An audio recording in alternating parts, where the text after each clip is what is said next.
Kailan kaya ang Year of the Frog para naman taon ng mga tsismosang palaka? Ay, naku, kapag sa'yo, Ate Beng, hindi na need maghintay ng ganun. Kasi every day, every minute, every second ka nagiging bida eh. Hindi ba napapagod yung bunganga mo kakasalita, ha? Mula umaga kung sino-sinong tao na ang kinakausap mo. Ang talas ng memorya mo kasi wala kang tigil bumanggit ng mga pangalan ng iba eh. Huy, baka naman gusto mong i-shut ang mouth mo. Bekene man. Anong pinagsasasabi mo dyan? Nagkukwentuhan lang kami ah. Hindi ko kasalanan kung nasasaktan ka sa narinig mo. Oh, hindi mo naman ipinagtanggol ang sarili mo ah. Baka talaga kasing pokpok ka. Malandi ka. Year of the higad ka siguro ano. Kasi every minute, every second din, gusto mo ng lalaki. Ano naman kung gusto ko ng lalaki? Kung malandi ako, sa masarap naman talaga yun. Babae ako, malamang gusto ko talaga ng lalaki. Siguro naiinggit ka sa akin ano. Kasi ako, pwede ako manlalaki. Ikaw kasi, matanda ka na, wala nang papatol sa'yo. Kawawa ka naman. Kaya lahat na lang ng babaeng kilala mo, malandi na para sa'yo. Ikaw ang mas nakakadiri dahil sa mga paninira mo. Hindi mo alam pati ang mga nakikinig sa'yo, pagod na rin silang pakinggan ka. Parang Armalite yung bibig mo. Sana naging rapper ka na lang para maipamalas mo sa mundo yung talento mo sa bilis mo magsalita. Sa bilis mong manira ng iba. May mga taong hindi nagiging masaya kung walang nasisira ang tao. Nagiging laman ng kalye dahil sa mga walang kwentang kwento. Ganon si Beng. Kilala sa lugar nila bilang babae na walang kapaguran ng bibig sa pananalita, na nagiging sanhi rin ng pagkasira ng ibang tao. May pagkakataon pa nga kaya siyang mapatahimik o kinakailangan niya pang magdusa gamit ang itim na kapangyarihan. Ay, Mother Earth, naku, may chikanis ako sa'yo. Naku, teka nga lang. Ay, ano ba yan? Ang dami ko kasing bit-bit nagsihulog na. Naku, wait lang, Mother, ilalapag ko lang to. So, ito na nga. Alam mo ba kanina sa salon, nagpunta dun yung anak ni Ate Lorelai. Yung nagbibenta ng banana kunyelo na madamot sa gatas. Ay, naku, kung nakita mo lang kung paano siya sabunot, andun ang legal wife nung kinakasama niyang pulis. Sayang ang reband, Mother. Talagang kinaladkad siya. Ay oo, kabit kasi yun. Sabi ko na nga ba kasi sino ba naman papatol sa babae na yun? Ang kapal din naman ng mukha niya magparibande, ang dami niyang kuto. Kadiri yung lisa niya. Ibang klase talagang babae na yun ano? Ang tsaka na nga niya naging kabit pa. Madalas mag-short nakita ang kuyukot at maitim na singit. Ang itim pa ng kilikili nun. Amoy putok pa. Buti nga sa kanya at nakatikim sa legal wife. Ang yabang din kasi nun lalo na yung nanay niyang mabaho ang hininga. Alam mo ba kaya hindi ako bumibili sa kanila kasi kapag nagsasalita yun, tumatalsik ang laway. Kinikilabutan talaga ako. Ang dumi ng ngipin nun tapos bulok pa. May pinagmanahan pala si ate girl na kabit. Kawawa talaga siya. Pinahiya siya sa mga tao. Pinagsigawan talaga ni legal wife kung gaano siya kakati. Ganun din naman kasi yung kapatid niya. Di ba nga, naalala mo nung may sumugod din dyan na babae? Yung sexy, tapos hinahanap yung ate niyang pokpok. Kanino ba naman kasi magmamana ang mga yan? Malamang sa nanay nila. Yang si Lorelai, nako, batik ang kabit yan nung kabataan yan. Suga pa yun sa lalaki. Kaya tingnan mo, nabulok ang ngipin ni Gaga. Mga maruruming babae. Naalala ko pa noon, nilalandi niya ng tatay mo. Naku, talagang sinugod ko siya sa bahay nila. Tapos noon, meron pa ulit na nachismis yan. Dahil yung asawa ng kumari niya, inahas niya rin. Kaya hindi nakapagtataka kung pati ang mga anak niya sumunod na rin sa yapak niya. Hindi naman kasi mamumunga ng mangga ang puno ng santol, di ba? Kapag kabit ang ina, kabit din ang mga anak. Pamilya ng malalandi. Ay siya, wala namang dulot sa atin ng mga taong yun. Aalis na ako, maglalako pa ako ng suman. Tutali, nandito ka naman na. Yung kapatid mo, baka umuwi. Sabihin mo sa kanya na ipainit na lang yung ulam niya. Yes, got a mother. Ingat sila sa iyo. Umalis na si Beng, bit-bit ang kanyang mga paninda. Inisa-isa niyang pinuntahan ang kanyang mga suki. Pero kada hinihintuan niya, halos doon na maubos ang kanyang oras. Dahil sa halip na makarami ng benta, mas marami pa ang kwento. Nang huminto siya sa tapat ng tindahan, naroon ang ilan sa mga kakilala niya. Doon siya huminto para makipag-ubusan ng oras sa kwentuhang walang kabuluhan. Oo nga, totoo yun. Ay, hindi pala kayo naniniwala sa akin? Para namang may bago kapag usapang kabit. Hindi pa sila nahuhuli ng mga legal wife nila. Ako, huling-huli ko na ang mga higad na yon. Isa pa, nakita niyo na ba yung bagong biling TV ni Telma? Aba, ang laki. Feeling ko ang mahal nun. Tapos sasabihin niya na mahina ang bentahan ng negosyo niya. Sus! Malakas ang pakiramdam ko. Sa akin lang ha, kasi kahit na minsan hindi talaga nagkamali ang suspecha ko. Baka may ibang negosyo yon.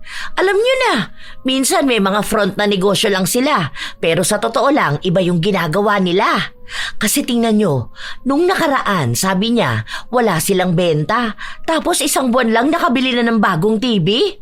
Galing sa kapatid? Nako, talagang pinaniwalaan nyo? Ako tong madalas na nasa labas naglalako ng paninda. Nakikita ko mga galaw nila. Madalas may nakikita ko mga dayo na pumupunta sa shop nila. Siguro, yun ang mga customer nila dun sa negosyo nilang hindi natin alam. Tapos nagpapaawa pa yung nanay niya na may sakit daw, pero wala naman talaga. Kukuha lang ng simpatsya ng mga tao. Lumang taktika na nila yun, ano ba? Alam nyo, kanina pa tayo nagkukwentuhan pero hindi pa kayo bumibili ng paninda ko. Ito, kunin nyo na, tag-iisa kayo. Kunin mo yan. Parang ano to? Nakikinig ka ng chismis ko tapos ayaw mo sa paninda ko? Kung ganyan ka, sa susunod huwag kang makikinig sa akin, ha? Hindi na makapagsalita ang mga dapat nakakwentuhan niya dahil sakop na ni Beng ang lahat ng oras. Halos nasabi na rin niya lahat ng salita. Kaya kahit na may gustong sumabat, wala na silang pagkakataon na gawin. Habang nagkukwento si Beng, dumating naman ang isa nilang kapitbahay at bumili sa tindahan. Be ano, kumusta naman ang tatay mo? Balita ko na bundol yung motor nun ah. Anong ginawa niyo doon sa nakabundol sa kanya? Naku, dapat pagbayarin niyo ng mahal. Hindi pwede yung ganun lang basta dahil may buhay na nanganib.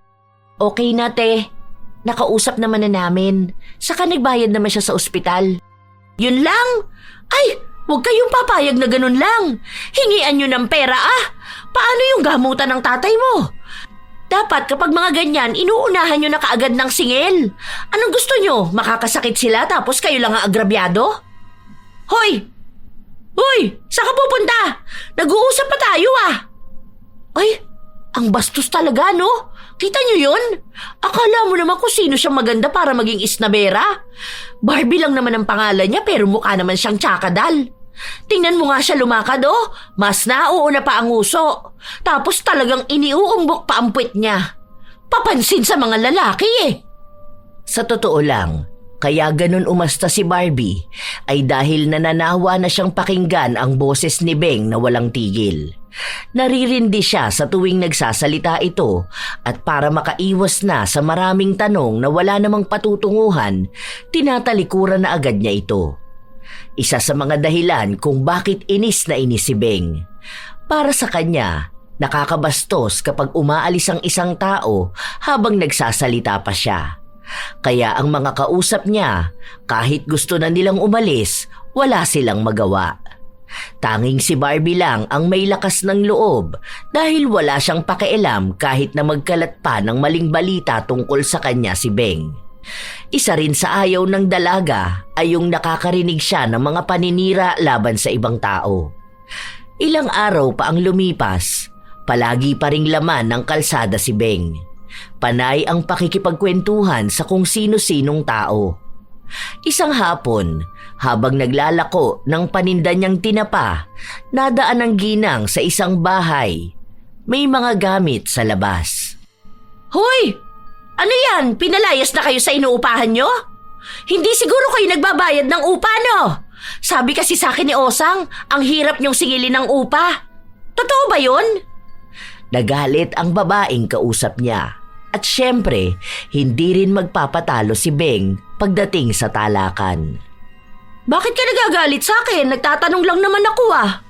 Siguro totoo yung sinasabi ni Osang na hindi kayo marunong magbayad. Ayan, buti nga sa inyo. Yang ugali mo nababagayan sa kanal. Oo, doon kayo tumira sa maruming lugar. Saka wag mo akong matawag-tawag na mahadera ha. Kapag nagtatanong sa'yo ng maayos, pwede mo namang sagutin. Umaalingaw-ngaw sa kalye ang boses ni Beng. Marami ang nakakarinig ng mga sinasabi niya at tila ba sanay na ang mga tao sa kanya. Kahit na anong oras, maririnig nila itong nagdadaldal. Nang gabi na, umuwi si Beng na bitbit pa rin ang inis niya sa babae. Sakto naman na pag-uwi niya, kararating lang din ang kanyang anak. Ay, shala ni Mother, nakabusangot na naman. Di ba naubos ang benta? Ay nako, napipikon ako dyan kay Beverly. Akala mo kung sino siya na hindi nga siya makabayad ng renta nila? Aba, sinabihan ba naman akong mahadera? Aba, akala naman niya madadala niya ako sa mga ganyan niyang salita. Nako, sinabi ko talaga sa kanya na sa oras na ako ang kalabanin niya, malalaman sa buong Las Piñas sa mga sikreto niya. Akala niya ha? Talagang lahat ng madadaanan ko, aba, kinukwento ko na pinalayas na siya sa inuupahan niya dahil hindi na nga siya marunong magbayad, ang sama pa ng ugali niya. Yan, tama lang ang ginawa mo, Mother. Saka ang dami ng utang sa tindahan, ha? Kapag daw sinisingil, nagagalit pa. Paano ba namang hindi dadami ang utang niya? Ang luho niya. Panay siya bili ng skincare. Hindi naman nagagamot yung pagiging bakekang niya. Bagay na bagay ang ugali niya sa mukha niya. Parehas pangit. True! Ang baho din ng kanyang pechay. Naalala ko yun. Akala ko dumaan ka bitbit yung nilalako mo kasi amoy masangsang. Tapos pagtingin ko, si ate girl, amoy tinapa. Mabaho naman talaga yun. Halata naman na hindi siya naliligo. Nakakadiring babae sa kadugyutan. Habang nag-uusap ang mag-ina, may tumatawag kay Beng. Agad din naman itong nilabas ng ginang. Oh, Mare! Anong ginagawa mo rito? Wala na akong tinapa. Bukas na lang dadaanan kita sa inyo. Ano yung naririnig kong chismis na may utang daw ako sa'yo? May kulang ka kasing tres sa akin, di ba? Yung kahapon, nakalimutan mo na agad? Di ba ang sabi ko ibibigay ko na lang pagbalik mo dahil wala akong barya? Alam mo naman, Mare, hindi naman ako makakabalik agad dahil ang dami kong nilalakuan ng paninda ko. Ano ba yan? Nagagalit ka na kaagad sa akin? Mamaya mali-mali lang yan chismis na narinig mo. Alam mo naman na kumari kita. Hindi ako magsasabi ng masama tungkol sa'yo. Wag lang talaga akong makakarinig ng kung ano-anong chismis tungkol sa akin. Naku talaga. Ito naman, galit na galit. Gustong manakit? Inabot ni Winnie ang 3 pisong kulang niya kay Beng. Habang si Beng naman ay umaasta na wari ba'y wala siyang ipinakalat na maling balita tungkol sa tinatawag niyang kumare. Dahil sa naging alitan nila, hanggang sa kinabukasan, si Winnie naman ang panibagong tao na naging laman ng usap-usapan sa kanilang lugar. Hanggang sa sumapit na ang tanghali, dumaan siya sa salon kung saan nagtatrabaho ang kanyang anak. Hayaan mo na yun, Mother. Baka kasi kawalan sa kanya ang stress, no? Tingnan mo, nagpapaka-stress ka. Nagiging kaluka-like mo na si Ate Zenny. Hoy, kumato ka nga dyan. Ang pangit nun tapos ihahalin tulad mo ako sa kanya. Mukhang hito yun eh. Ang sakin lang kasi, di ba? Tres na nga lang yung utang niya sa akin tapos kumagalit pa siya eh. Akala mo naman siya yung aping-api? Pabigti masyado. Ito, may bago akong chika sa'yo, Mother. Alam ko, kilala mo to. Yung dati nakatira kina Kuya Franco, yung mag-asawa doon. Yung Seaman. Nabalitaan ko na buntis daw yung babae ah. Tapos 2 years nang hindi umuwi ang asawa. Tapos ang hinala, yung bayaw ang nakabuntis sa kanya. Tapos yung bunso raw na anak, hindi naman doon sa lalaki. Parang pinaako na lang para hindi magkaroon ng malaking eskandalo. Alam mo, pinayuhan ko na yan noon na huwag niyang patirahin sa kanila yung bayaw niya. Hindi nakinig sa akin. Itong si babae naman, sa sobrang lande, nagpatuhog pa talaga sa magkapatid. Pero balita ko, mukhang mas magaling sa kama yung bayaw. Parang ang siste live-in sila ngayon. Habang yung Seaman ang bumubuhay sa kanila. Ewan ko ha, ang sabi uuwi raw sa susunod na buwan yung seaman. Ay baka doon na magkakaalaman ano. Nakakahiya naman kasi yun. Pinapakita pa nila sa ibang tao ang kababuyan nila. Ang dapat na gawin ng lalaki kapag nakauwi na siya, kunin niya yung mga bata, ilayo niya doon sa malandi niyang asawa. Ay, mamaya nga tatawagan ko yun para sabihin sa kanya. Ay taray, over sa detail si Mother. Ang nabalitaan ko lang yung buntis. Siyempre naman, ako pa ba? Hindi pa umuugong yung chismis na buntis siya. Alam ko na yon, no? Nakikita ko rin sila minsan, parang happy family. Ang kapal ng mukha, ano? Para siyang si Criselda, yung asawa ni Nunong Mangingisda. Aba, habang nasa laot ang asawa, itong si Criselda, sinisisid na pala ng ibang lalaki. At nakakatawa pa ha, mang-aalimango naman ang kabit niya. Nanawa yata sa sinigang na tulingan, kaya ayun, tumikim naman ang ginataang alimango. Oh, anong nangyari? Ayun, binuntis lang, iniwan din. Ngayon, yung asawa niya ayaw na siyang balikan. Ewan ko kung nasa na yun. Naaalala ko na naman, may utang sa akin yung pichi-pichi ah. Hindi na ako binayaran. Ay, yan talaga si Criselda, naging crazy na yan. Paano? Jamming ang banding nila ni Kabechi. Ngayon, hindi na makalibre si Kabechi, so nagchuchu na rin sa life niya. Kaloka! Oo nga pala, Mother. Di ba pupunta ka sa laundry shop ni Kabanong? Ay, oo nga pala. Buti na lang pinaalala mo sa akin. Dadaling ko dun yung sapin-sapin na order niya. Sandali nga lang, napasarap naman ang kwento ko. Kaya pala ako napapunta rito. Dadaanan ko pala si Enteng at Ingkong dahil sabi nila kukuha ulit sila ng suman.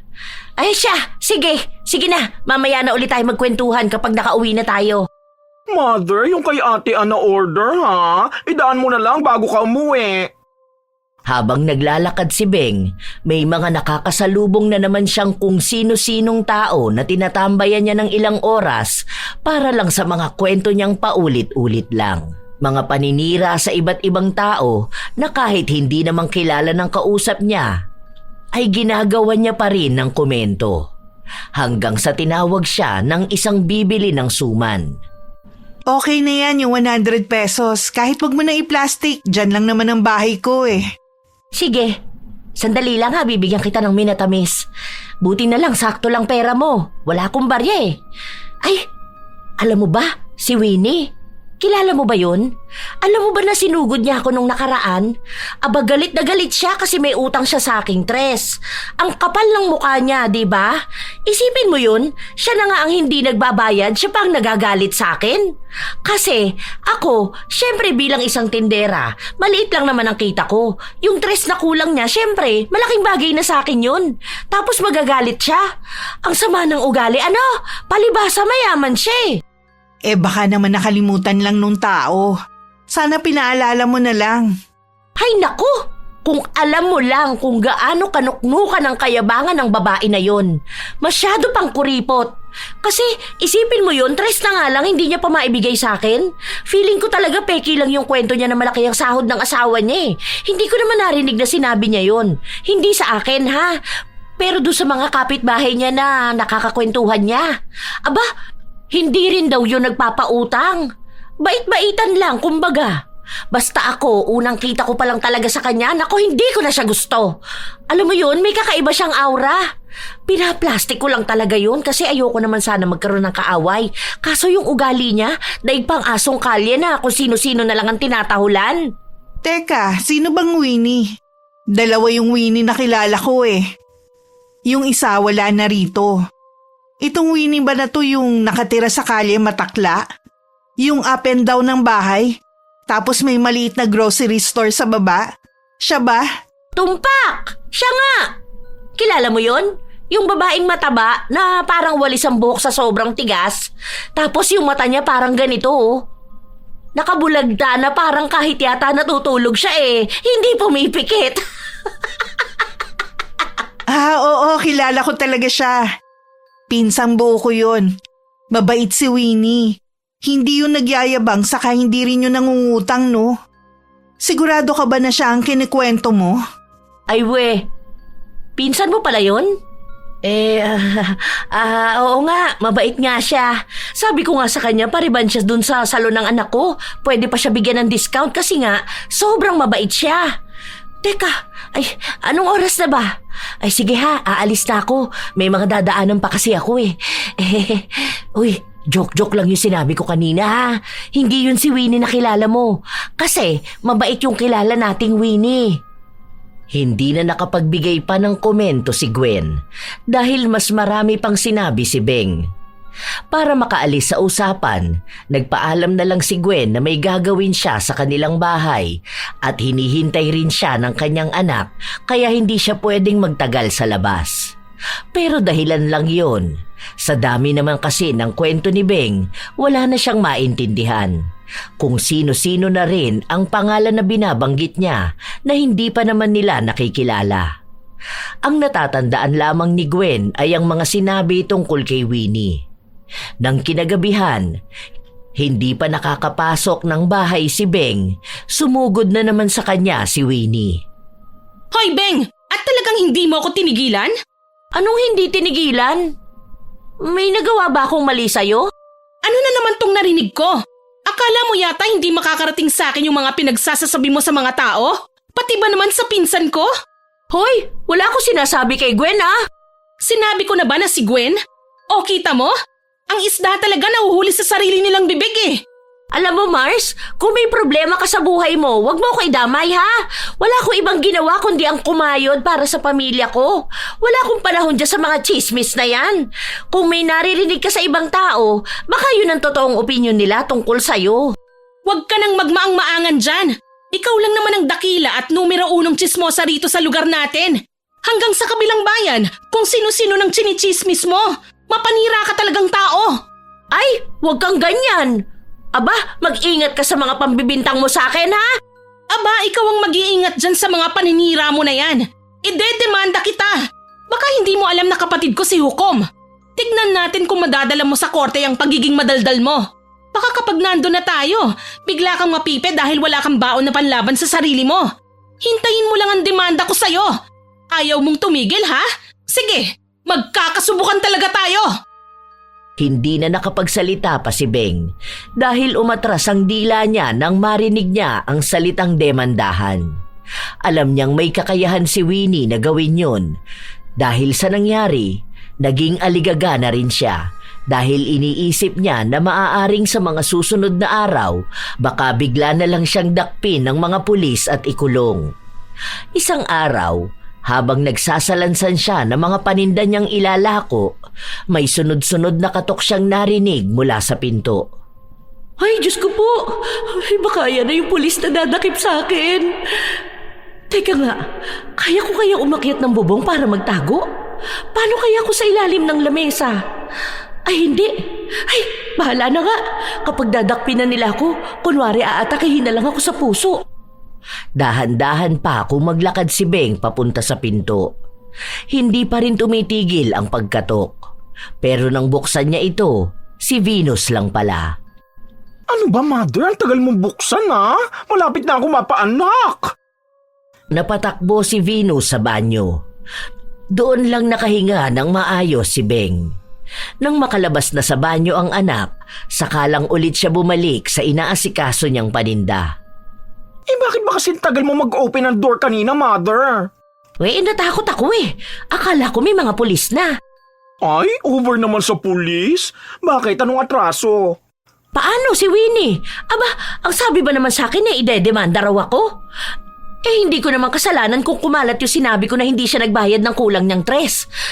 Ipinanakot ba naman sa akin si alias Hukom? Yung sikat na abogado rito sa atin? Naku, Mother, mag-iingat ka nga talaga. Wala tayong kaching para ilabas ka sa kulungan. Ay, doon ka na lang magbenta ng kakanin, ano? Or may mga magiging bago kang frenny. Tarantado ka talaga, no? Kinakabahan na nga ako dadagdagan mo pa. Total nandito ka naman na. Nakikita mo yung plastic? Hindi si Winnie, ha? Ayun mismo, yung nasa gilid ng lababo. Pumunta ka kinaan, ibigay mo yan. Babalik ako sa labanong laundry shop. Sige na, aalis na ako. Copy, Mother. Ingat ka, baka bigla kang dakpin ng mga pulis. Che! Tumigil ka dyan! Muli na namang naglakad-lakad si Beng. Mas maraming taong nasasalubong, mas maraming taong nasisiraan. Halo-halo na ang mga kwento niya. Mali-mali na rin kahit ang mga pangalan na binabanggit niya. Nang bumili sa kanya ang isa niyang sinisiraan, ito naman ang nagmistulang kakampi niya. Alam mo ba, Jolay, may naririnig akong chismis nila tungkol sa'yo. Totoo ba yun na ikaw daw ang dahilan kaya naghiwalay si Clarissa at yung apam niya? Sumagot ang dalaga na hindi siya at wala siyang kinalaman sa kung anumang dahilan. Magkaibigan daw sila dati ni Clarissa, pero ilang taon na silang hindi nag-uusap kaya hindi niya rin nakilala ang nobyo nito. Ay, totoo ba? Ibig sabihin, sinisiraan ka lang ni Clarissa? Paano ba naman kasi? Siya ata ang nagloko, ano? Ang lakas ng loob niyang gawin yun eh. Kaya lang naman siya pinatulan ng apam dahil pinaako niya yung anak niya. Na ang totoo namang ama yung nakilala niya sa club. Alam ko na alam mo yun dahil magkaibigan nga kayo dati, di ba? Naririnig ko lang naman yun, ano ka ba? Huwag ka mag-alala kapag sinabi mo sa akin ang totoo, hindi naman to makakalabas sa iba. Sino ba naman pagsasabihan ko? Hindi naman ako nakikipag-usap kung kani-kanino. Nagpaalam na lang ang babae na papasok na siya sa loob ng bahay dahil ang gusto lang naman niya ay bumili ng pagkain. Matapos nun, pumunta sa isang tindahan si Beng dahil may mga tao ring bumibili sa kanya ng merienda at mga tao na magiging kasapi niyang manira ng iba. Si Jolay nga bumili sa akin kanina. Tumaba siya, no? Pansin ko lang, iba yung hulma ng balakang niya. Siguro, buntis yun. Pero ang sabi niya wala siyang asawa. Ano yun? Nabuntis siya na hindi man lang nagpapakasal? Abay, malandi talaga, no? Siguro, totoo talaga na kaya hindi na sila magkaibigan ni Clarissa kasi inahas na nga yung apam. Naiinggit ako sa kaibigan kasi nga gumaganda na ang buhay. Dinadala ba naman siya para gumala sa ibang bansa? Hindi ko alam kung nasusubaybayan niyo sila nung mga bata pa lang sila pero ako talagang nakasubaybay na ako eh. Kasi nakatira yan si Jolay sa tabing bahay lang namin. Aba, kahit ata sinong lalaki nun talagang papatusin niya. Kaya nung nabubuhay pa ang asawa ko, nako, bantay sarado ako. May kapitbahay ka ba namang malandi di ba? Nagbigay rin ng opinyon ang taong hindi naman kilala ang mga sinisiraan niya. Para lang magkaroon ng buhay ang kanilang araw. Matapos nun ay nagtungo na siya sa dapat niyang pupuntahan. Nang makarating na siya sa labanong, ibinigay niya ang madalas na binibili nila. Sakto naman na may pumasok na bago lang sa paningin niya. Bago ka lang dito? Opo. Bali, bakasyon lang ako. Saan ka nakatira? Sabi na bago ka lang eh. Ngayon lang kasi kita nakita.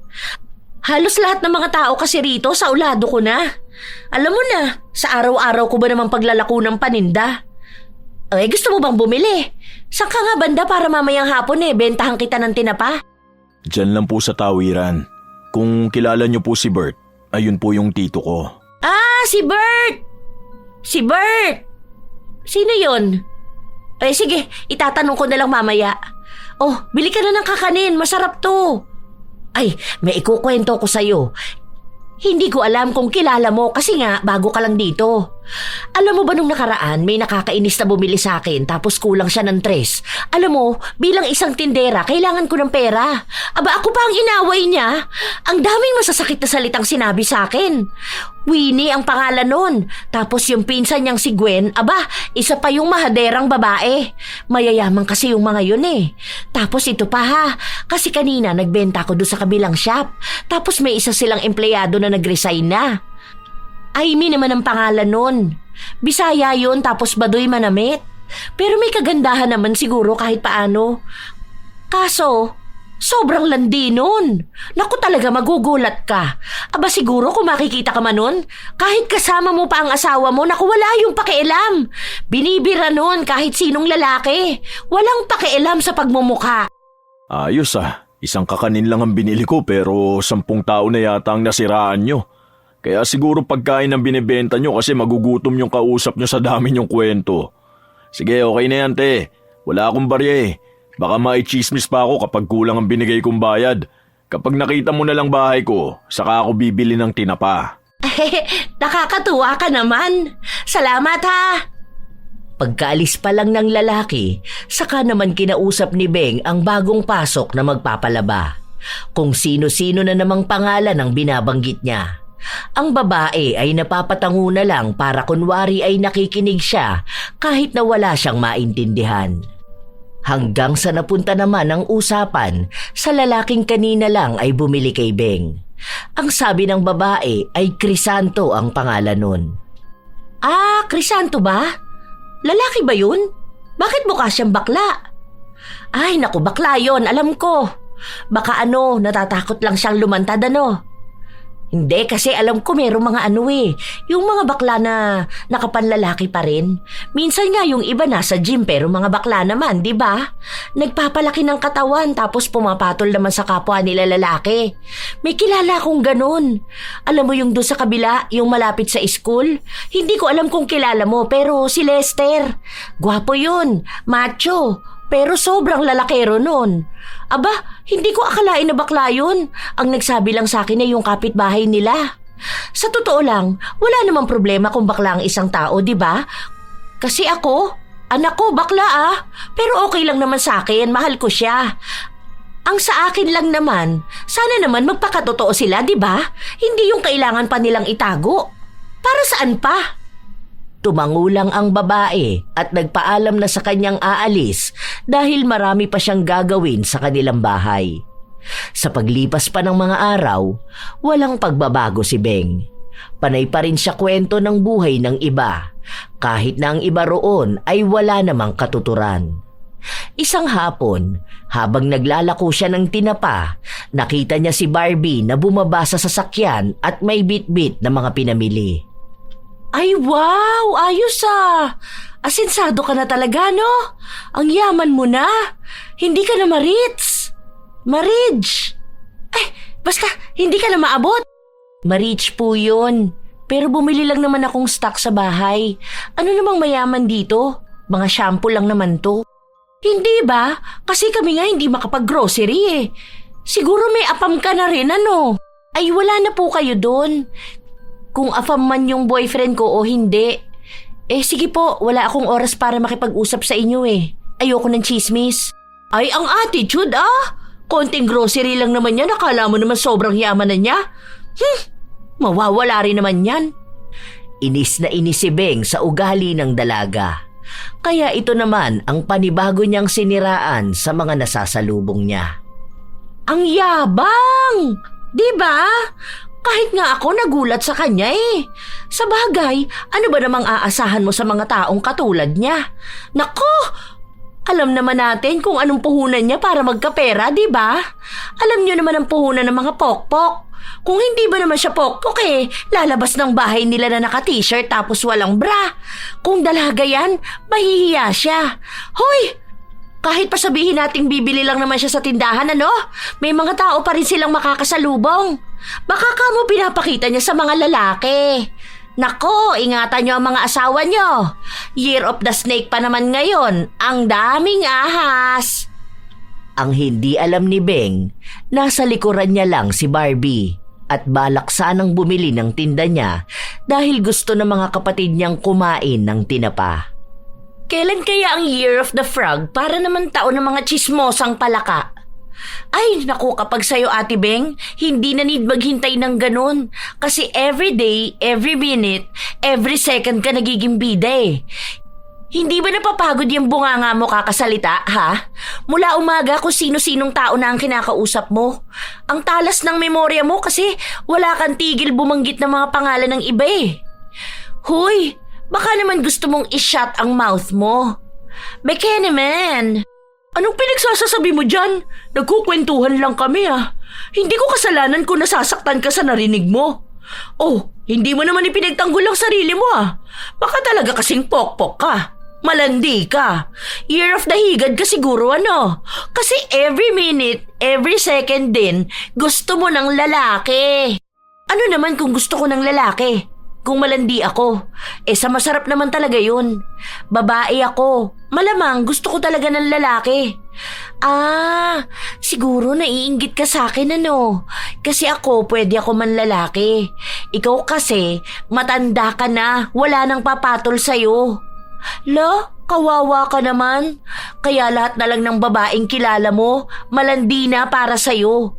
Ikaw ang mas nakakadiri dahil sa mga paninira mo. Hindi mo alam, pati ang mga nakikinig sa'yo, pagod na rin silang pakinggan ka. Parang Armalite yung bibig mo. Sana naging rapper ka na lang para maipamalas mo sa mundo yung talento mo sa bilis mo magsalita. Sa bilis mong manira ng iba. Ang kapal ng mukha mo! Akala mo naman may pinagkaiba ka sa akin kung makapagsalita ka? Napakagaspang ng ugali mo! Wala ka rin naman maipagyayabang sa amin Ano bang meron ka? Anong meron ako na wala ka? Halata naman, di ba? Utak. Aba talagang sumagot ka pa? Anong gusto mo iparating, ha? Na wala akong utak, ganun ba? Hoy! Para sabihin ko sa'yo, nung nag-aaral ako, matalino ako. Hindi ko na yung kailangan pa ipagyabang. Yan lang ang kaya mo ipagmalaki sa akin? Sus! Kung matalino ka, hindi ka sana naging babaeng pakarat, di ba? Iisipin mo yung delikadesa mo kaysa sa pera. Ay, ewan ko na lang. Ay, oo nga pala. Ngayon ko lang naalala. Kaya pala kayo iniwan ng nanay mo dahil sumama sa iba't ibang lalaki, ano? Malamang, ganun din pala talaga ang gagawin mo. Ang idolo mo, malandi. Kaya malandi ka rin. Oh, baka sabihin mo na naman sa akin nagkakalat na naman ako ng mali-maling balita. Huwag mo nang ikaila. Kasi ikaw mismo, alam mo sa sarili mo na malandi ang nanay mo. Muntikan pa nga magpatayan dyan sa bahay niyo Paano? Sa kalandian ng nanay mo. Nagpakangkang siya sa kabit niya. Dyan mismo sa bahay niyo. Alam na yun ng tao dito sa atin. Kaya huwag ka na mag-alala. Hindi na rin kami magtataka kung isang araw magiging ganun ka rin, ha? Tanggap na namin yun. Ang dami mong satsat. Dapat talaga sa'yo dinedemanda Anong demanda naman, ha? Yung isa nga nakapatid daw si Hukom. Hindi nga ako mademanda kasi natatakot na baka sila ang makulong. Mauungkat mo naman lahat ng mga kalokohan nila. Oh, malamang kapag ganun ang nangyari sa'yo, kayo lang ang mapapahiya, di ba? Kaya huwag niyo na akong matakot-takot sa ganyan. Kasi ako, nagsasabi lang naman ako ng totoo. Wala na akong pakialam kung magagalit kayo sa katotohanan. Galit na galit si Barbie. Halos gusto na niyang manakit pero hindi niya pwedeng gawin dahil matanda pa rin naman ang kanyang kaharap. Para matigilan si Beng, pinabarangay niya na ito. Pero hanggang doon naman ay hindi pa rin siya natitigil sa panayang daldal. Hindi nagpapatalo sa salita. Sige, dahil sinayang mo ang oras ko rito sa barangay, bayaran mo yung paninda ko. Alam mo na nagtitinda ako para sa pamilya ko tapos ikaw tong eksena na akala mo naman aping-api ka? Kahit na hindi ako magsalita, malalaman pa rin ng mga tao yung baho mo. Ayoko na sana magsalita pero alam natin na naging kabit ka rin ng isa sa mga tao rito, di ba? Ano, yun ba ang ginagamit mong panangga? Ha? Para ikaw ang kakampihan? Para kapag napahiya mo na ako, bembang ka sa kanya mamaya? Ha? Sos! Alam mo, dapat sa'yo pinapatahimik. Hindi mo man lang hinahayaan ng ibang tao na makapagsalita. Nakakarindi ang boses mo. Nakakainit ng ulo. Kung makapagsalita ka naman, akala mo malinis ka rin. Hoy, wag na tayo maglokohan pa rito ha. Pati naman mga kapitbahay natin naiinis na sa'yo Halos gusto ko na nga nilang taguan dahil kapag nagkwento ka, gusto mo nakatutok lang sila sa'yo. Sinasayang mo ang mga oras nila. Muling umapila si Beng pero inawat na sila. Kailangan nilang mag-usap ng maayos dahil hindi matatapos ang gabi nila nang hindi sila nagkakaayos. Dahil ayaw humingi ng tawad ni Beng, si Barbie na lang ang gumawa nun. Anong oras na rin kasi at iniisip niya na kahit buong araw pa sila magkasama ni Beng, hindi naman ito tatanggap ng pagkakamali. Hahaba lang ang diskusyonan nila. Maririndi lang siya sa paulit-ulit na sasabihin ng ginang. Ilang araw pa ang lumipas, hindi pa rin naaalis ang inis ni Beng. Kaya para makaganti siya, kung kani-kanino na naman niya siniraan si Barbie. Isang gabi, habang nasa loob sila ng bahay ng kanyang anak, muli na naman nilang napag-usapan ang tungkol kay Barbie. Pet peeve ko talaga yung si Barbie. Ang yabang ni bakla. Tsaka naman, maputi lang naman yun. Ay, oo. Halata namang dinadala niya lang sa puti. Ay, sa tuwing naaalala ko talaga siya, lagi ako nang gagalaiti. Akalain mong ipinabarangay ako dahil lang sa nagsasabi ako ng totoo? Ano, bawal na ba ngayon magsalita laban sa kanya? Dahil lang sa kabit din siya ng isa sa mga matataas sa barangay? Nako, kahit na lumuhod pa siya sa harapan ko para manghingi ng tawad, hindi ko siya mapapatawad. Mabuti akong tao pero hindi ako mabilis kumalimot kapag may atraso sila sa akin.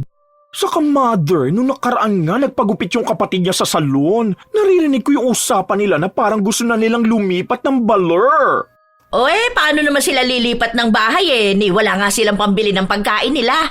Mga timawa. Ano, may ipambabayad sila sa uupahan nila? Baka sa kalsada sila. Oo, dun siya sa basurahan. Pareha silang marumi. Ang chika sa akin, may hinihintay raw siyang pera. Hindi ko nga lang alam kung saan galing o kanino. Baka sa customer niya sa ibang bansa. Nagbebenta siya ng mga hubad niyang larawan. Ganun lang naman ang kaya niyang gawin eh. Wala naman siyang pinag-aralan. Kaya anong magandang trabaho ang makukuha niya? Hay! Naha-high blood na naman yata ako sa kanya. Ikuha mo nga ako ng tubig, Binancio. Ay wow, sala naman ang Venancio, mother. Ang baho niyang pangalan ko eh. Parang pangalan lang ni Lolo. Venus ako, mother ha? Kasi kahulma ko si Venus Ra. Ay siya, ikuha mo ako ng tubig. At ako nahihilo. Kapag ako talaga nagkasakit, ipapagastos ko ang gamutan ko doon sa pokpok na yon. Siya naman ang dahilan kaya ako nagkakaganito. Ilang linggo pa ang lumipas, nananatili pa rin ang galit ni Beng kay Barbie. Pinaparinggan niya ito sa tuwing nakikita niya. Minsan pa, habang nasa tindahan si Beng at kasama ang mga kaibigan niya, sakto na pumunta rin si Barbie para bumili. Nagtanong ang tindera sa dalaga tungkol sa kalagayan ng kanyang ama. Okay naman po si tatay. Kauuwi lang po namin galing sa ospital. Sa ngayon, may gamot naman po siyang iniinom. Siguro, kaya inatake na naman ang ama dahil may nalamang ginagawa ng anak. Baka kasi pati yung ama, kinakahiya kung anumang trabaho ng anak. Ay sino ba naman kasing hindi aatakihin kung malalaman mong pokpok ang anak mo? Hay nako Ate Beng, wag mo na akong daanin sa mga parinig mong ganyan sa akin ha. Hindi yan uubra. Kung sakali man na may galit ka sa akin, halika ako ang kausapin mo. Sabihin mo ng harap-harapan na malandi ako. Hoy, pansinin nyo nga siya. Baka kulang yan sa aruga. Ay, oo nga pala. Sige na, kausapin nyo. Kasi nananaginip ata na akala niya lahat ng sinasabi ko ay patungkol sa kanya. Wala naman akong pakialam sa buhay niya. Sige po, pasabi na lang din po sa isa dyan na sana tumahimik naman siya. Dahil sa kasasalita niya ng ganyan at kakachismis niya sa ibang tao, baka bigla na lang umurong ang dila niya at hindi na makapagsalita, ano? Nagsalita pa ulit ng parinig si Beng, pero hindi na ito binigyan pa ng pansin ng dalaga. Sa halip, umalis na lang siya at hindi na lumingon pa. Sa paraan na yon, alam niyang dagdag na naman yon sa inis ng manang. Dahil sa nalaman ni Beng, gumawa na naman siya ng bagong kwento. Habang naglalako siya, bawat kakilala niya na masasalubong, ibinabalita niya ang nangyari sa tatay ni Barbie. Oo, si Macario. Kilala mo yun? Ano ka ba? Naaalala mo yung nagtatahi ng sapatos? Ayun, siya yun. O diba, sabi ko sa'yo, kilala mo siya? May anak yon, si Barbie na mukhang tiyanak. Alam mo na yung nangyari kay Macario at sa asawa niya. Ano ba yan? Makinig ka muna kasi sa akin ha. Diba, nag-away sila noon ng asawa niya dahil sa kabitan. Ngayon, ito ang siste. May tani nga ang buhay ni Macario dahil ilang beses inaatake siya sa manang loob. Hindi sa asawa niya, kundi sa malandi niyang anak. Aba, ginaya siguro ang ina na nagdala ng lalaki sa bahay nila. Kaya itong si ama, ayaw naman mapariwara ang buhay ng anak. Baka nagalit. Kaso, itong anak na si Patutot, hala, sige, basta may lalaki, pakamot ng pakamot. Kawawa talaga si Macario. Ang bait pa naman nun, di ba? Tapos yung asawa niya naging konsumisyon na sa kanya. Aba, pati ba naman anak niya? Mas malala naman sa anak niya kasi talagang proud malandi. Wala namang katotohanan na may taning na ang buhay ng ama ni Barbie. Pero magiging masaya ang kwento ni Beng kung yun ang kanyang sasabihin dahil nakukuha niya ang simpatsya ng mga tao. Hinihiritan niya pa ng mga nakakainis na kwento, kasama na rin ang kabastusan ng dalaga sa mga matatanda dahil sinagot-sagot nga raw siya nito, kahit na ang gusto lang naman sana niya ay payuhan ng dalaga. Ilang araw na yon ang ipinapakalat na kwento ni Beng. Isang hapon, nasa loob siya ng salon kung saan nagtatrabaho ang anak. Dito muna ako ha. Grabe init sa labas. Habang nag-uusap ang mag-ina, biglang may sumugod. Ay, ano ba? Nakakagulat ka naman, Barbie! Walang yayang nanay mo. Anong sinasabi niyang malapit nang mamatay ang tatay ko? Aba, ingat siya ha. Baka mauna pa siya. Saan naman galing ang chika mo na yan? Oo nga. Saan ka naman sumasagap ng maling balita para lang may maiparatang sa akin ha? Ayusin mo yung issue mo sa sarili mo, Barbie. Ibang klase ka talaga, no? Iba yung atake ng kakapalan mong hinayupa ka. Kapag sinusugod ka, bigla ka nagmamaang-maangan. Tapos magkukunwari ka na ikaw itong inaapi? Hindi na ako mag-aaksaya pa ng oras para lang awayin ka dahil alam ko naman na hindi ka magpapatalo. Pero ingat ka na lang ha. Baka sa susunod niyan, hindi ka na talaga makapagsalita. Ikaw rin. Hoy, pinagbabantaan mo ba ang nanay ko? Depende sa kung paano nyo iniintindi. Umalis na rin si Barbie, pero ramdam pa rin ng mag-ina ang tensyong dinala nito. Maging ang ibang tao sa salon ay napahinto. Ay, wala yun. Ano kasi yung babae na yun may tama sa utak eh. Kaya nga nakakatakot siya kasi baka biglang manakit. Tapos hindi mo naman pwedeng patulan kasi nga baliw. Huwag kayo magpapapaniwala sa babae na yun. Siguro ano na lang, kain na lang kayo ng biko. Bili na kayo. Sa mga araw na lumipas, hindi pinapahalata ni Beng na may takot siyang nararamdaman dahil baka isang araw bigla na lang siyang bumulagta. Ang pananakot na iniisip niya ay baka ipapatay siya. Sinabi niya rin ang problema niyang yon sa kanyang anak. Huwag ka mag-alala, Ma. Kapag may nangyaring masama sa'yo, alam na natin kung sinong gagawa nun. Sa kapag pinapatay ka niya, makukulong din siya dahil siyang nagbanta sa buhay mo. Ang dami nakarinig sa salon, ha? Sapat na yun para ebidensya.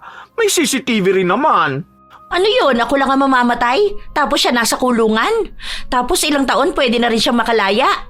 Aba, hindi makatarungan yun. Kaya dapat may death penalty ulit eh. Para sana matakot gumawa ng krimen ng mga katulad ni Barney. Barbie! Don't worry, Mother. Hindi ka niyan magagalaw. Ano lang yon? Pasiklab lang para kunwari nakakatakot siya. Sige na, ilako mo na yan tinapa. Baka masayang lang yan. Sleep muna ako, Mother. At nahihilo na ako sa antok eh. Kahit na ano pang sabihin ni Venus sa kanyang ina, hindi naman ganun kadaling mawawala ang takot kay Beng. Pero kahit natakot siya, nagagawa niya pa ring magpakalat ng mga maling balita. Hindi sapat ang mga salita ni Barbie para lang matigil siya sa paninira niya sa ibang tao. Ay, totoo naman talaga. Basta kayo ang magiging testigo kapag pinatay ako, ha? Iisang tao lang ang may sagad na galit sa akin at si Barbie yon. Kasi ako, kaibigan ko kayong lahat. Alam niyo naman yun. Kaya nga tayo lang ang magkakakampi. Ewan ko ba kay Barbie? Kasi sobra na yung galit niya sa akin. Kapag pokpok pa naman, maraming kaibigan na adik, di ba? Yun ang kinakatakot ko. Lalo na at laman ako ng kalsada. Malamang pwede nila akong basta na lang saksakin dyan. Tapos nanakawan na nila ako. Papatayin pa ako. Kayang-kaya yung ipagawa ni Barbie kasi wala namang konsensya yung babae na yun. Lahat na yata ng nakakasalubong ni Beng, iisa lang ang sinasabi niya. Kahit sa mismong adik na makikita niya sa kalye, sinasabi niyang kapag inutusan sila ni Barbie, wag naman nilang sundin dahil tao rin naman siya at may pamilya. Ilang buwan na ang nakalipas, wala namang nangyayaring masama sa kanya, kaya ang iniisip na lang niya, nagtatapang-tapangan lang si Barbie. Told you, Mother, hindi niya gagawin yun kasi takot din siya. Kapag nakulong siya, sinong bubuhay sa pamilya niya? Aba, madeds talaga ang father niya. Sa akin pa yata siya dapat matakot eh. Mas marami naman akong kakilala at kakampi kaysa sa kanya. Ano na palang nangyari doon sa tatay niyang malapit ng mamatay? Ewan Ewan ko dun. Maldita na yung si Barbie eh. Di naman namamansin. Hindi ko alam sa buhay niya. Baka kasi may ginawa na naman siyang nakakahiya. Hayaan mo, malalaman ko rin naman yun dahil marami akong mata sa paligid at... nakagat ko pa ang dila ko. Number nga. 2. A. B. Uy, B. Naalala ka ni Barbie. Baka iniisip na niya kung paano ako matatalo at maiinis. Sorry siya. Pero ang sakit Hindi naman siguro mamamaga ito. Mas lalo pang sumakit ang dila ni Beng matapos niyang mapaso sa kinakain niya. Kinabukasan, wala namang mali sa dila niya pero hindi siya masyadong makapagsalita. Ano nangyari sa akin? Ha? Hindi ko maintindihan, Mother. Hindi mo magsalita ng maayos. Maangas? Ha? Ano bang kinakain mo? Kahit na anong pilit ni Beng na sabihin sa anak ang nangyayari sa kanya, hindi sila magkaintindihan. Kaya ang ginawa na lang nila, isinulat na lang ni Beng ang gusto niyang sabihin at pinabasa sa anak. Ang akala nila noong una, dahil lang yon sa pagkapaso. Pero hindi nagtagal, mas lumalala pa ang nangyari. Hindi na talaga maintindihan ng kahit na sino si Beng. Doon na lang siya nagpasya na magpatingin sa doktor.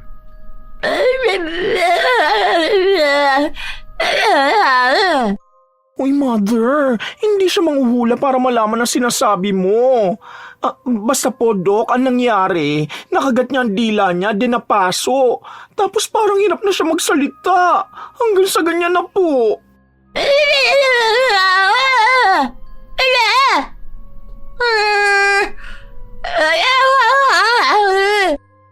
Mother, ako na, okay? So ano pong gagawin, Doc? Gagaling pa po ba si Mother ko? Kawawa naman eh. Hindi pa naman po yan nabubuhay ng walang chika. Walang eksaktong sinabi ang doktor sa kalagayan ni Beng. Nagbigay ng alternatibong gamot kung sakali man nasasakit ang dila. Pero may mga obserbasyon munang kakailanganin. Pero malaking halaga ang dapat nilang ilabas at doon sila mahihirapan. Hindi naman sila mayaman, kaya paano sila makakakuha ng sapat na halaga? Wala rin naman silang mga kamag-anak na may kakayahang tumulong sa kanila. Habang nasa bahay ang mag-ina, panay ang salita ni Beng kahit na hindi naman siya naiintindihan. Mother, stop na muna, okay? Isulat mo yung sasabihin mo sa akin kasi hindi ko maiintindihan kapag ganyan ka magsalita. Ano ako manghuhula?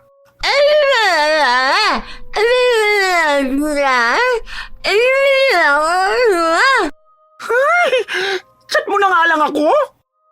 Gigil si Beng na nag-type sa kanyang cellphone at sinabi sa anak na nakakatamad daw yung gawin lalo na kung marami siyang sasabihin.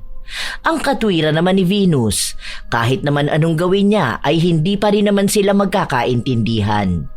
Dahil wala silang pera, hindi na ulit na ipatingin si Beng. Para makaipon ng pera, bumalik sa pagtitinda si Beng. Ang kaibahan lang, hindi na ganun kasaya ang araw niya dahil wala na siyang nakakausap. Kahit na gusto niyang magsalita, hindi naman siya maiintindihan ng mga makakausap niya. Baka mainis lang sa kanya at ipagtabuyan siya.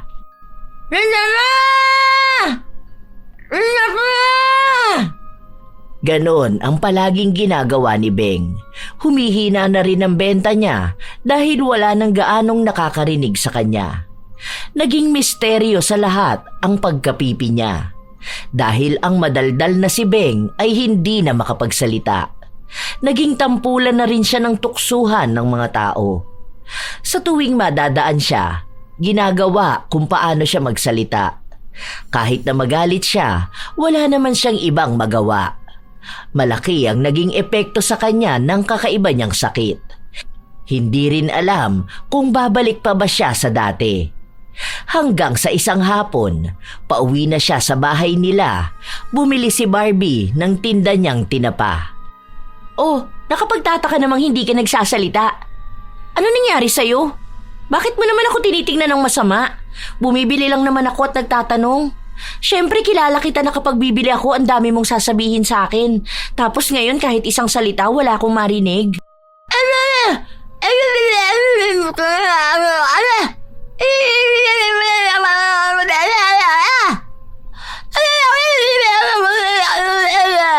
Oh, chill ka lang dyan ah. Hindi naman kita maintindihan.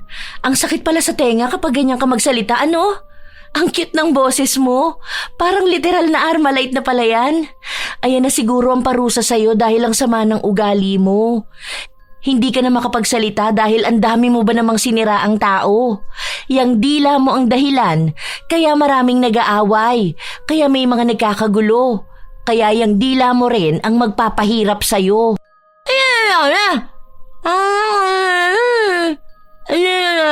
Shhh!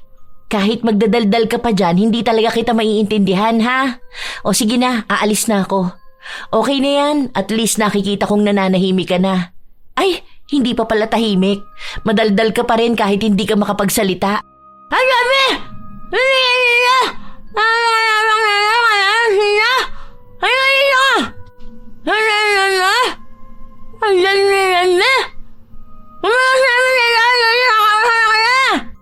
Kahit wala namang nakakaintindi sa kanya.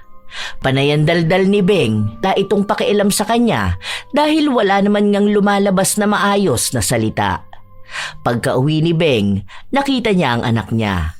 Doon na naman siya nagsimulang magkwento. Base sa kilos niya at galaw ng kanyang mga kamay, nakikita na inis talaga siya. Hindi nga lang alam ni Venus kung kanino siya galit. Mother, okay ka na ba? Tapos ka na dyan sa pahula mo sa akin? O sige, chat mo na lang sa akin. Hindi talaga tayo magkakaintindihan ha? Hindi na nagsalita si Beng. Hindi na rin siya nagchat sa anak dahil nawawala na siya ng gana magpaliwanag. Pakiramdam niya, wala naman ding saysay kung uulitin niya lang ang nasabi na niya. Wala na ang emosyon. Ilang linggo pa ang nakalipas, wala pa ring nagbabago kay Beng. Wala siyang iniinom na gamot. Hindi rin naman masakit ang kanyang dila. Nagsabi rin siya sa anak kung kailan ulit sila magpapatingin sa doktor at ang sabi lang ni Venus kapag nakaya na nilang maipon ang pera na kakailanganin. Pero dahil si Venus lang ang nagtatrabaho, mahihirapan sila. Wala na rin kasing benta si Beng kaya sa halip na kumita, nalulugi lang sila. At dahil nagiging tampulan na ng tukso, pinatigil na lang muna siya ng anak. Ano kayang gagawin ko sa iyo, Mother? Hindi ka naman pipi noon. Saka imposible naman na bigla ka magiging pipi, no? What if may kumulam sa iyo? Nagsulat si Beng at sinabi na baka may galit sa kanya. Mother, para naman bago. Lahat galit sa'yo, alam mo ba? Naririnig ko talaga yung mga chismis nila. May nagsabi pa nga na salamat naman daw hindi na nila kailangan pa magtago sa bahay nila kapag lalabas ka. Dahil wala nang chichika sa kanila ng pagkatagal-tagal. Oh, hindi to chismis lang Isa tong katotohanan, Mother. Nagsulat si Beng, kakaunti lang dahil tinatamad siyang sabihin ang lahat ng hinaing niya. Galit siya sa mga taong naninira sa kanya, pero ang mga tao na yun naman ang kanyang mga kaibigan. Kung paano niya siraan ng iba, ganon din siya kung siraan ng mga tao. Tila ba bumabaliktad na ang sitwasyon. Sila-sila na ang magkakakampi, habang siya ang nag-iisang kalaban. Try ko nga pumunta kay Apong Isaac bukas para maipatawas kita.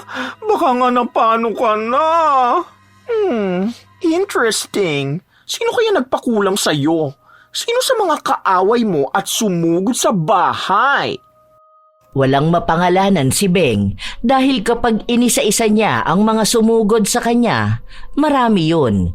Kaya lahat na lang sinisi niya. Kung makakapagsalita lang siya, sinabi na niyang walang kwenta ang mga tao na yon at hindi sila lumalaban ng patas. Sa oras daw na malaman niya kung sino yun, siya mismo ang kukulam sa kanila.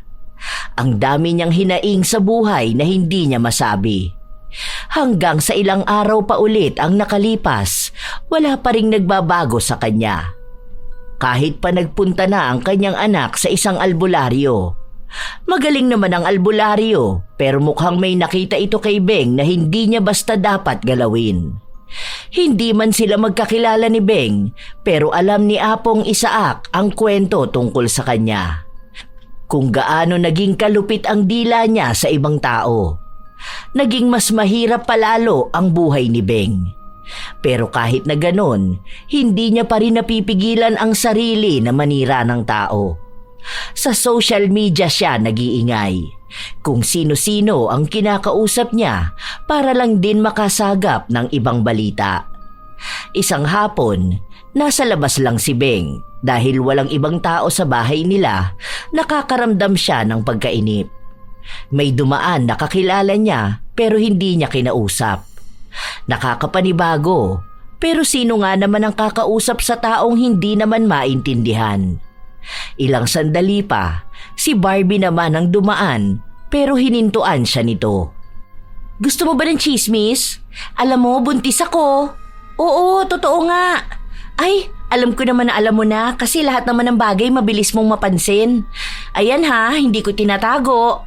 Yaan mo, imbitahan kita kapag may gender reveal na. Ano hula mo? Sabi nila babae raw kasi ang ganda ko mabuntis. Totoo ba na maganda akong buntis? Ano ba yan? Ang boring naman. Bakit hindi mo itanong kung sinong tatay? Kung yun ba yung boyfriend ko o ibang lalaki? Kung papanagutan ba ako o hindi? Ano na? Huy! Sige na!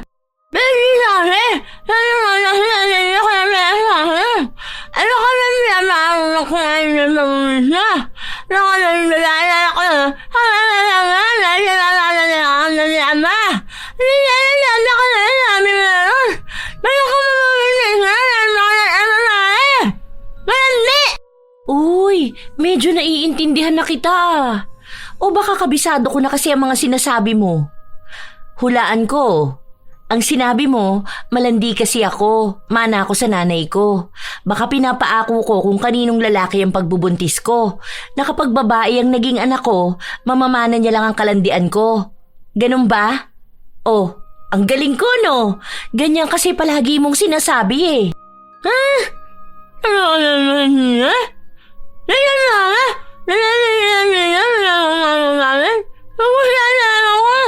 Ano naman yung sinabi mo? Tarantado ako? O kapag gumaling ka, gagantihan mo ko? Alam mo, sa totoo lang Ate Beng, yan ang hirap sa'yo eh. Hanggang ngayon ba hindi mo pa rin gets kung bakit ganyan ka, ha? Kasi nga, dahil sa masasama mong kwento. Baka kaya hindi ka gumagaling kasi hindi naman nakikita ng langit na nagbabago ka. Ano, tama ba ako? Hindi ka magbabago kung hindi mo nakikita kung anong mali sa'yo. Ate Beng, wag mo sayangin ang buhay mo sa pagiging tsismosa lang.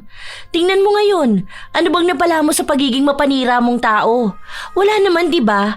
Kasi kung totoong nagkaroon ka ng kaibigan sa pagiging madaldal mo, sana naman may tutulong sa'yo. Kaso wala. Basta maayos ko tong sinabi sa'yo ha. Ikaw na ang bahala kung titingnan mo to bilang masama. Ikaw rin naman ang mahihirapan kung ipagpapatuloy mo yung ganyan mong ugali eh. Sayang. Hanggat may pag-asa pa, subukan mong magbago. Hindi na kumibo pa si Beng. Sa halip ay pumasok siya sa loob ng kanilang bahay. Doon siya nagkulong at nagmukmok. Wala siyang ibang makausap dahil abala ang kanyang anak sa trabaho nito. Para mabuhay sila, kailangan magdoble kayod ni Venus. Bibihira na lang din silang makapag-usap dahil hindi nga siya naiintindihan. Habang lumilipas ang mga araw, mas lalong lumalala ang sama ng loob na nararamdaman ni Beng. Biglang bagsak ang kanyang kalusugan. Kumakain naman siya pero hindi siya nakakaramdam ng kahit na anong saya. Pakiramdam niya ang tahimik ng buhay niya. At ang katahimikan ay kalungkutan. Ang dami na rin niyang naririnig mula sa ibang tao. Doon niya lang din unti-unting napagtatanto na ang pagiging pipi niya ay hindi lamang simpleng pananahimik, kundi may mas malalim pang ibig sabihin. Maaaring ang hindi niya pagkakaroon ng kakayahan na magsalita ng maayos ay katulad din ng mga taong walang kakayahang ipagtanggol ang sarili nila laban sa mga paninira niya.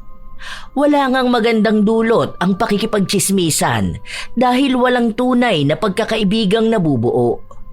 Walang magawa si Beng, kaya ang ginawa niya na lang ay nag-post siya sa kanyang social media. Sinabi niya roon na kung may isang bagay siyang pinagsisisihan sa kanyang buhay, marahil ay dahil sa pagiging madaldal at dalahira niya. Kung may pagkakataon lang siyang maibalik ang nakaraan, hindi na niya gagawin ang mga bagay na yon. Pero dahil wala naman ng pagkakataon na makabalik sa nakaraan, sisiguraduhin niya sa hinaharap ay may malaki nang magbabago sa kanya. Ang daming naging komento, hanggang sa dumating ang araw na nagkausap silang dalawa ni Barbie. Isa ito sa hiningian niya ng tawad dahil ang dami niyang ibinalik na galit, at isa na roon ang kwento ng ina ni Barbie. Ganun man ang kanyang ginawa sa nakaraan, nakuha pa rin siyang patawarin ng dalaga. May ibang tao siyang hindi nahingian ng tawad dahil hindi na niya makausap. Kaya lahat, idinasal na lang niya, taimtim sa kanyang puso. Hindi bibig ang humingi ng tawad kundi ang kanyang puso. At sa mga sumunod na araw, tila ba unti-unting nagkaroon ng pagbabago kay Beng. Ay, Shala! Medyo gets na kita, Mother! Pero may boses na. Hindi lang malinaw. Yay! I'm so happy, Mother! Siguro tuloy-tuloy mo lang ang pagsasalita mo para maging maayos ka na ulit. Labas ka na, makichismis ka. For sure, mabilis kang gagaling niyan. Natawa lang si Beng pero tumanggi siyang lumabas at makisama sa mga mapanirang tao. Dahil sa nagiging pagbabago niya, natatawa na lamang din ang kanyang anak. Habang tumatagal na nagbabago siya, unti-unti na rin siyang nakakapagsalita ulit. Wala silang naging alam sa tunay na dahilan kung bakit napipi si Beng. Kung sino ba ang kumulam sa kanya. Ang alam lang nila ay kung paano siya gumaling sa pamamagitan lamang din ng kanyang pagbabago at pagtanggap ng pagkakamali. Simula noon ay natuto na rin siyang maging tahimik.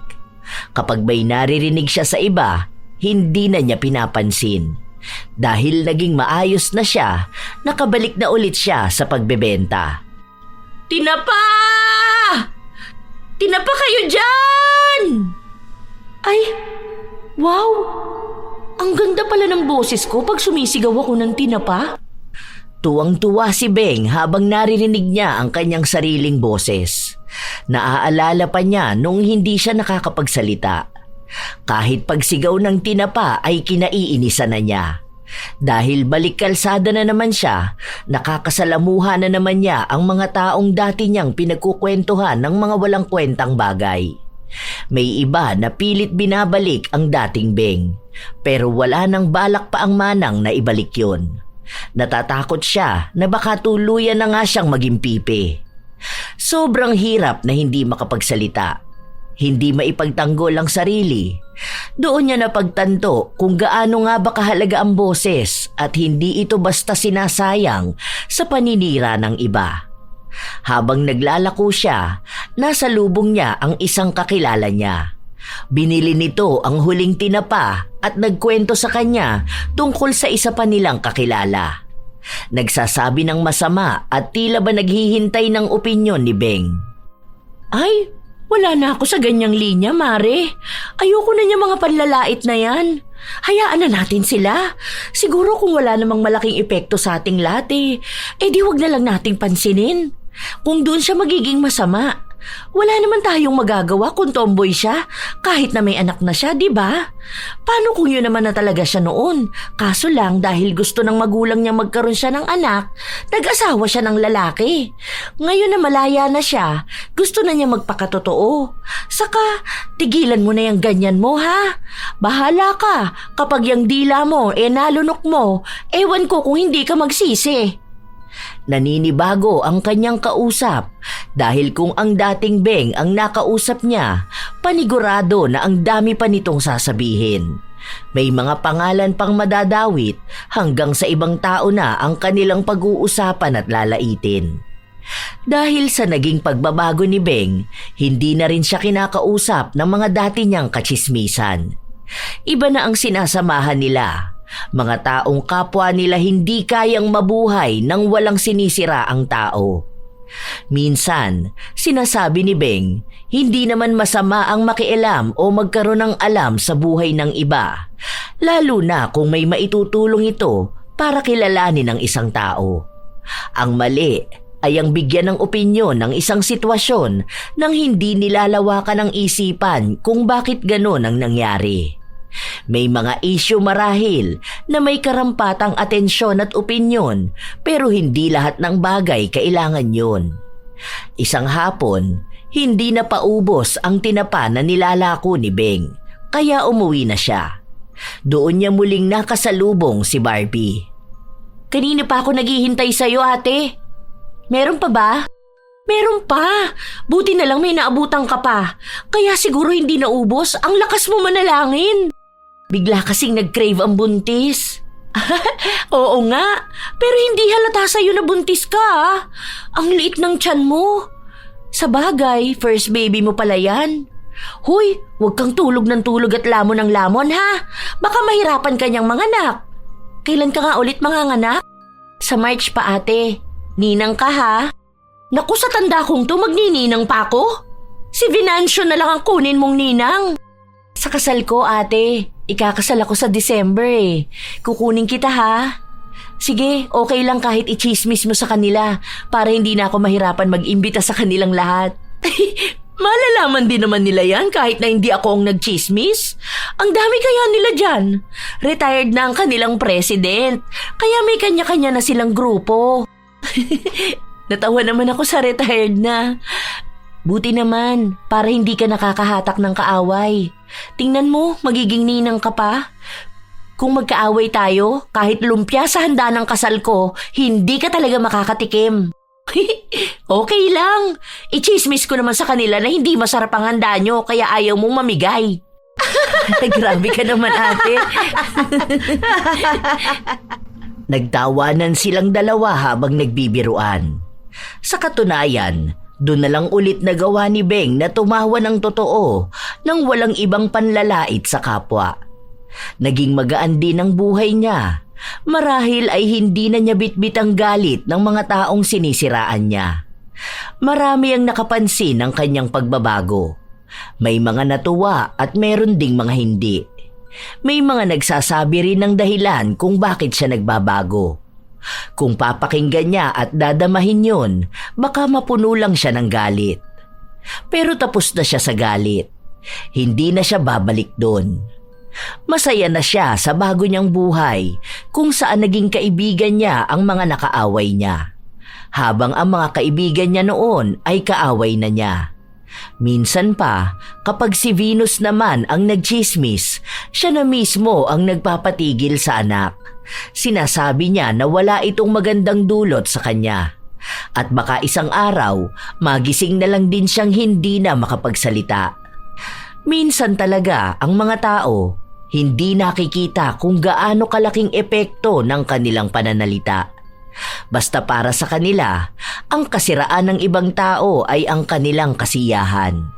Nag-iimbento ng kwento para lang may ipakalat. Hindi dapat maging ugali ang pakikialam sa ibang tao, lalo na kung wala naman itong magiging pagbabago sa inyong buhay. May kasabihan pa nga na ang dila ang isa sa matalim na mga bagay na kayang sumugat ng pagkatao. Huwag maging sanhi ng sakit sa ibang tao dahil hindi mo alam kung kailan din ito babalik sa'yo. Huwag nang hintayin na maparusahan bago pa malaman kung ano ang tunay na pagbabago. Ika nga na ang chismis ay parang apoy. Maliit lang sa simula pero kapag hindi pinatay, lumalaki at sumusunog ng reputasyon, tiwala at pagkakaibigan. Ang maling salitang ikinalat mo ngayon, bukas ay maaaring bumalik sa iyo ng mas masakit. At kung anong pinagtawanan mo, maaaring siyang maging dahilan ng pag-iyak ng iba.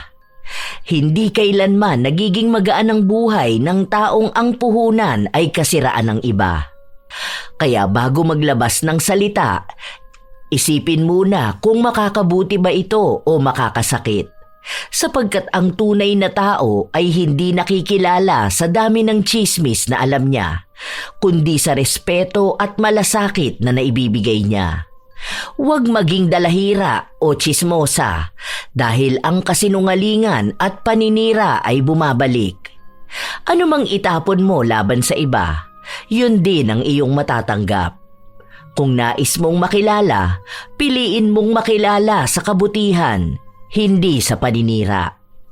Tandaan na ang magandang salita ay ang nagbibigay saya sa iba sa tamang paraan, hindi sa paninira at lalong hindi para mag-iwan ng sugat sa kanilang pagkatao na mahirap ng magamot.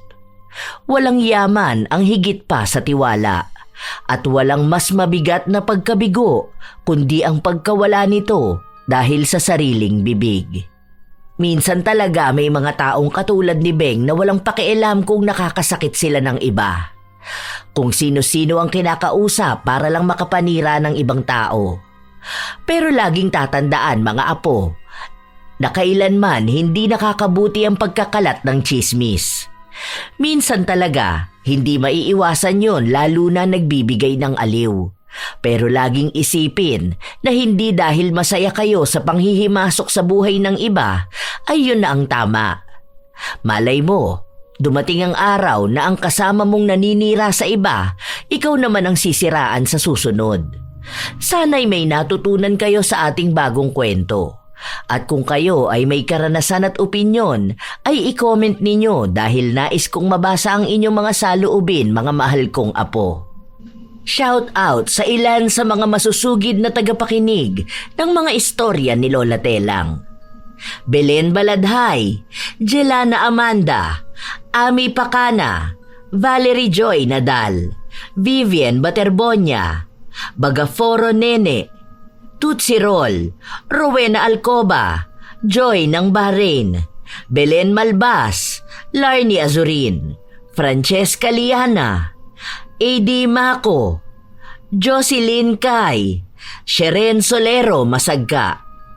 Shout out din sa inyo, Jaylan Dagan, Florence Hervasio, Mary Jane Rico, Rose Ann Rapadas at sa asawa niyang Sinik, Richelle Ann 19, Kissy Summer Labordo, Gina Veldad, Ramil Fariolin, It's Me Chrissy, Maricel Batak, Charlene Fernandez, Marco Nanez at sa kanyang mga boss na sila Kuya Ruel, Ate Myra at Myrel Jam ng Pakil, Laguna. Febe Ranyada, Sherlyn Joseco, Shai Bugawan, Marvin Sarol, Lynn Buro.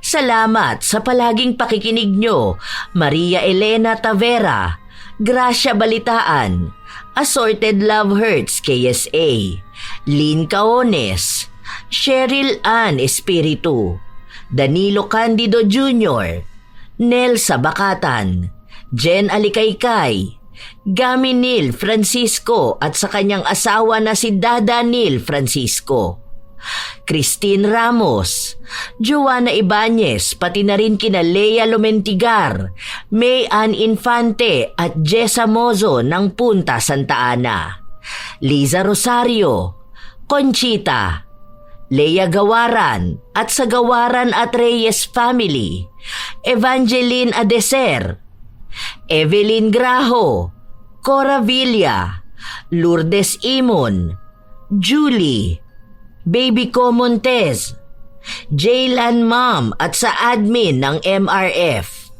Beth Lisa, Rosel Sabanal, Garlene Cabug, Virginia Beley, Geraldine Elaine San Jose, Bella DMT ng Kuwait, Mirasol Sangkap, Badeth Yap, Criselda Ricamora, Billy Arboleda, Siti Fatma, Cheryl Paurilio, Demi Muzna Silyada, Isel Gregorio.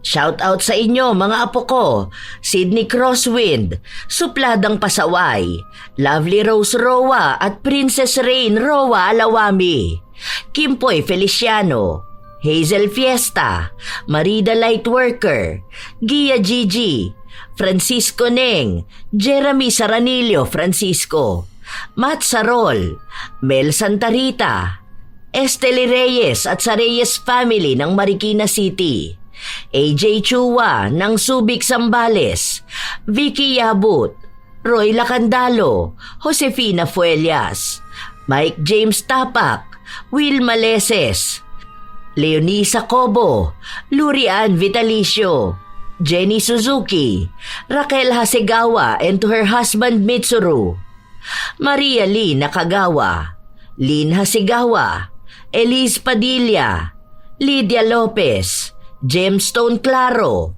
Lance MBB, Rosalina Bugayong, Ami Yong, Ami Bag, Angelina Ignacio, sa buong team manok ng Amsik Angeles City, Pampanga, Ray Galedo at sa Galedo family ng Kabuyaw, Laguna, Roslyn Mangilin, Cherry May Libiran, Robert Crimen, Razon Yao, Mil Rose Demate, Angel Cancelier, Jaime Constantino, Jennifer Makasinag, Alma Naong, Rachel Whitney, at Pureza Tagiwalo. Nais kong magpasalamat kina Miss Gwen, Miss Winnie at Dakilang Crisanto dahil pinaunlakan nila tayo na ibahagi ang kanilang mga boses sa kwento ng lola para sa araw na ito. Kung hindi pa kayo nakasubscribe sa kanila, ay hinihiling ko sana na mag-subscribe kayo at subaybayan nyo rin ang kanilang mga kwento dahil siguradong magaganda at kaabang-abang. Ito ang inyong Lola Telang at maraming salamat sa lagi niyong pakikinig, mga apo.